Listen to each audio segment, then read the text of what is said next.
What is good, everybody? Nathan Lombardo here with Lambo Media, and across the screen from me, my oh my, a very sensational guest to follow up the ones I've had these past few weeks. Arguably the fastest man in all of baseball, New York Yankees outfielder Timmy Locastro.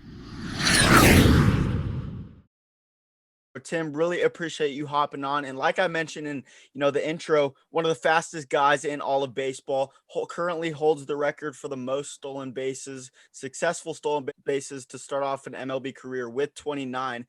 But I kind of wanted to dig deeper into that, Timmy. There's a lot more Yeah. that goes into stealing bases than just running. It's the timing. It's how what you're doing and when you're looking inside for the ball.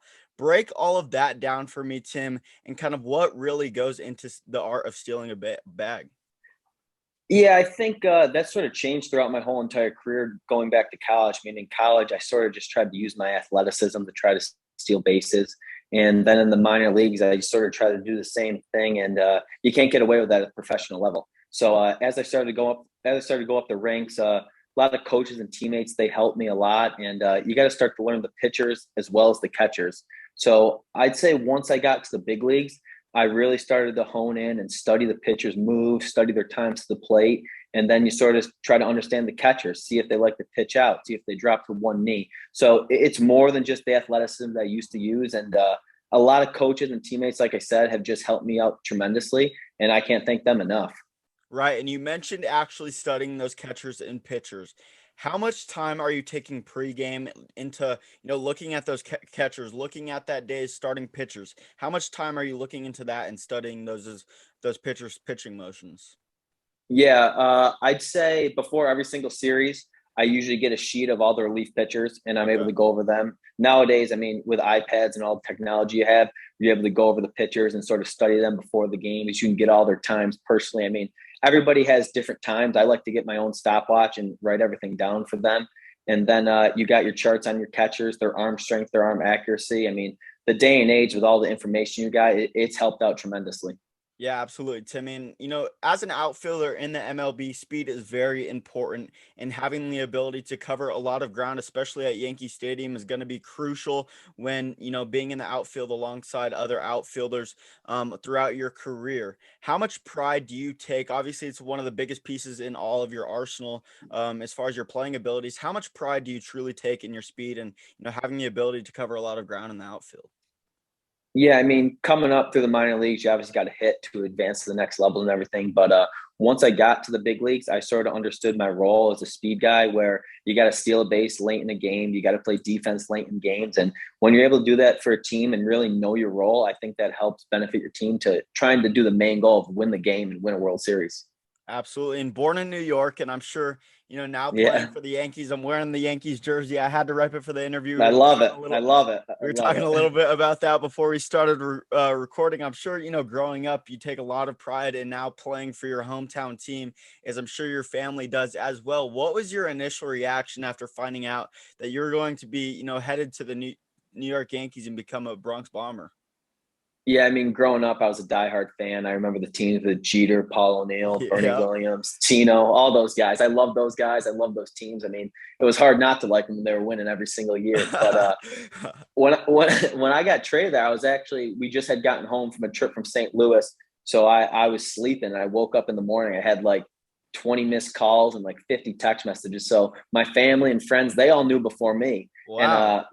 my first reaction was I FaceTime my fiance and she was like, do you realize you're a Yankee? I'm like, what are you talking about? She's like, check your phone. So I looked and I had a few calls from some of the general managers and coaches and we got in touch. And next thing you know, that was at about 9 in the morning. I was on a flight to New York later that night. And the next day I was in the lineup. So it had already hit social media before you even found out. Correct. Yeah. It was we had a night game the next day and I was sleeping in because it was we were coming back from St. Louis and I was like, I'm sleeping in. Woke up and it was just a flood of text messages and calls. And next thing you know, I'm on a plane to New York. What was that like? I'm sure you may have already been in the clubhouse growing up in New York, but what was that actually like first stepping on the field as officially a New York Yankee and taking it all in? How long did it kind of take you to get acclimated and really realize that you were playing for your hometown team that you'd always liked growing up? I mean, Still right now, I still feel like it's a dream, to be honest with you. I mean, obviously, unfortunately, I got hurt after only a few weeks with the Right. team, but hopefully next year it can really start to set in. But I mean, the goal my entire life for the New York Yankees was to win a World Series, and to help them do that in the following years. That's my goal as well. That's the only thing they expect. The fans expect, the coaches expect, and teammates expect. Absolutely. And I know the fans are all about the winning, and the culture down in New York is absolutely next level. And you mentioned the ACL injury. It's an unfortunate topic, but I was talking to Kyle Freeland a few weeks ago with his elbow injury. Injuries are going to happen, and it's how you overcome them and bounce back from them, and what you do as far as taking a next step following those injuries. How is the recovery post surgery coming for you, as of now, Timmy?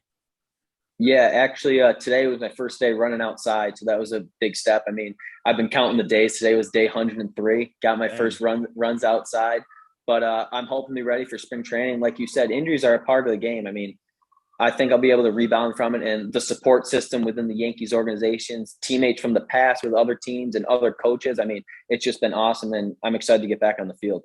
And it's, of course, it's a feeling that no one wants to feel, but like I mentioned, it's going to happen. It's part of the game. What was the feeling in your right knee immediately after you made that catch against the left field wall? Well, I mean, it was Yankees Red Sox. I mean, ultimate rivalry. You grow up dreaming about it, and I was just pumped up. I made the catch down the line and threw the ball back in, and really didn't think anything of it. I mean, it felt a little weird, but I didn't hear a pop or anything. And I finished out the inning, and then went back in, and they sort of ran some tests, and like, you got to run and get your MRI. Got a call from the doctor after the MRI, and he said it was an ACL tear, and I honestly couldn't believe him. Right. Sort of just stepped out of the room, called my parents, called my fiance, and then I sort of knew that the comeback was on. Had to get back on the field. Didn't want this to derail my career, and next year going to be ready to go. You mentioned today is your first day of actually running, day 103. As far as the next step goes, what does the recovery process look from here throughout the rest of the offseason into spring training and then into next regular season? What does that whole, recovery process timeline look like for you? Yeah, I think you're going to want to progress a little more with the running, and then after you can do that, start to shift towards swinging a bat, throwing a little more, and then I think getting the reactionary speed back, in game speed.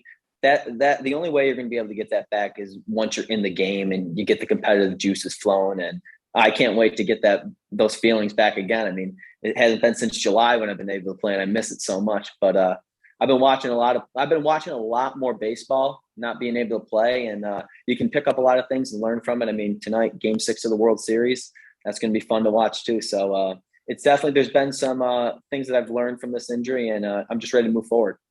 You mentioned the World Series. I got to bring it up right now. Braves are obviously up 3-2. It's going to be an electric one tonight. This interview is actually going out to tomorrow, so we'll know by then. But Game 6, Game 7, what do you got as far as predictions go? Do you have any, bold predictions Ooh, for the next two games? ooh. I've said since the beginning of the World Series that I want in 7 games. I mean, Okay. there's nothing better in sports than the Yep. words Game 7. So I'm hoping for Game 7 tomorrow night. I love it. And last question before I transition it into the last rapid Wait. fire. Who do you want? Who do you want? I gotta know who you want. I'm hoping the Braves. We saw the Houston Astros win it a few years ago, so I'm hoping the Braves take it. Plus, Brock Weiss, Walt Weiss's son, Walt Weiss Yeah. obviously doing some stuff for the Braves. He actually lives in Colorado and went to a high school down Oh, the street from nice. me. So we've built a connection over the past few years. So I'm rooting for the Braves. I like the energy they bring. Dansby Swanson, obviously, Acuna, unfortunately getting hurt, but just Yeah. electric team overall. And they're not one of those teams that you expect to come out and win it every year. Obviously, they're a very stacked team this year, but I think it'd be nice to see the Braves win it. Absolutely. I played with Stephen Vogt, who got traded there, and he's one Okay. of the better teammates I've ever had. So I'm rooting for him to get a World Series ring. It's crazy what they've been able to do this offseason, because I mean, going into the postseason, they're obviously, a very stacked team, like I mentioned. But you think about the Dodgers, you think Yeah. about the Astros, those are the teams. You think about the Yankees that are gonna come out on top. And when a team like the Braves haven't been necessarily up there Yeah. mentions every single year for the past 4, 5, 6 years, it's nice to see them finally winning. That's what That's why the playoffs are so fun. Anything can Yep. happen. It's all about It's it's all about baseball the too. team It's chemistry. baseball. It's the best. It's the best. Exactly. And to transition away from that, Timmy, I got to turn back time a little bit and talk about before your professional career. D3 baseball player transitioning into the big leagues. How much pride do you take in the fact that, you basically came from not a highly recruited player out of high school playing D3 baseball, and then transitioning into playing in the big leagues and now playing in the MLB, pushing through the minor leagues post D3 baseball? How much pride do you take on that? Yeah, I'd have to say I owe a lot of it to my coaches in high school, coaches in college, and my teammates. I mean, I would not be where I am today without those guys. Not only as just being friends and people I can talk to all the time, but they pushed me.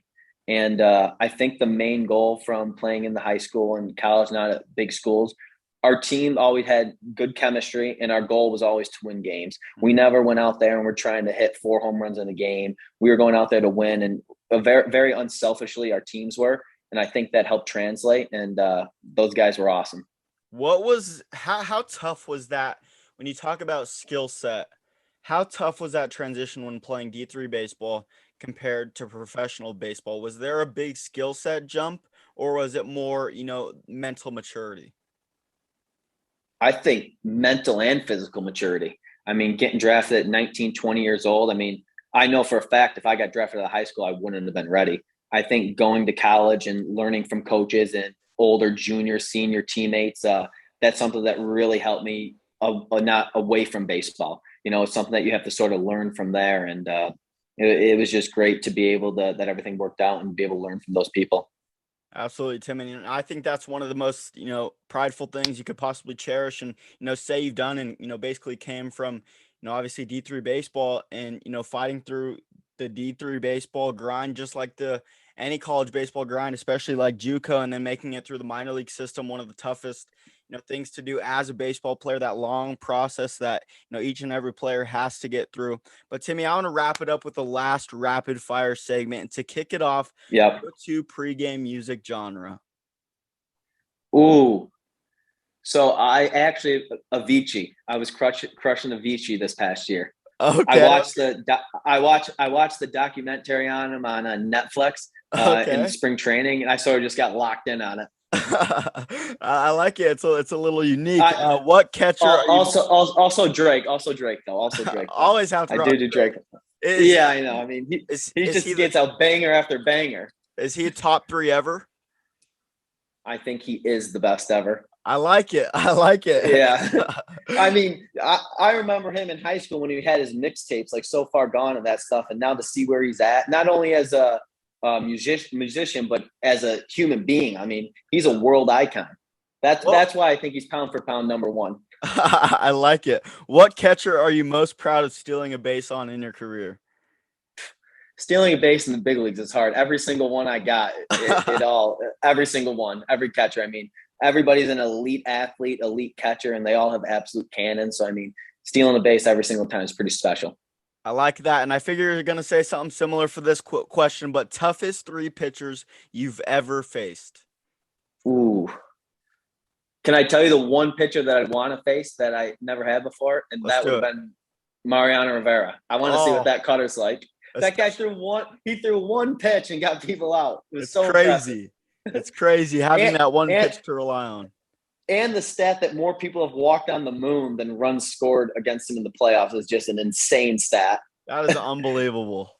Yeah, I'd Ha- love to face him. have you connected with him now playing for the Yankees? I actually have not, but I'd like to sometime and sort of pick his brain a little bit. Yeah, absolutely. I think that'd be, huge. In last 2, go-to post-game meal. Ooh. I mean, I remember one of the first games I got traded over to the Yankees. It was ribeyes, calamari, and lobster. I mean, that's tough Okay. to beat. That's tough to beat. Absolutely. And to wrap up this interview, I want to wrap it up with one more question. Interview nomination. I ask each of my interviewees to nominate someone else to do an interview with Lambo Media. So, Timmy, if you could, who would that be? Yeah, I'm going to nominate Josh Rojas of the Diamondbacks, one of the better teammates I've ever had, and a really good friend of mine. I think he'd be great for this. I mean, he's very down to earth and personable. You guys would be good together. I like it. Just like you, very down to earth and personable. Really cool connecting with you, Timmy, today. Best of luck in the future with your, ACL recovery process as well. Thank you. For sure, Thank you. stay in touch. I appreciate it. Absolutely. What's up, everyone? What's going on, everybody? What's going on, everybody? What's good, everybody? What's up, everybody? Hey, everyone. What's good, everybody? What's up, Beach Bronies? What up, y'all? What's good? It's Untitled here, Terrence Ferguson. Four-star recruit Cole Martin. This is Rockies pitcher Yancy Almonte. And I'm Kyle Freeland, starting pitcher for the Colorado Rockies. This is Xavier SCRUGGS, former MLB player, current MLB analyst, and content creator. It's BAYE here, top basketball prospect in the class of 2023. It's NBA and NFL analyst and insider Jordan Schultz. Drew Jones, Vandy Boy commit. It's your boy West, producer from Bleacher Report. This is the King of JUCO here. DC Sabathia. And this is Lambo Media. And welcome to Lambo Media. Welcome to Lambo Media. Welcome to Lambo Media. And I just wanted to welcome you to Lambo Media. Let's get it. And welcome. Welcome to Lambo Media. Welcome to Lambo Media.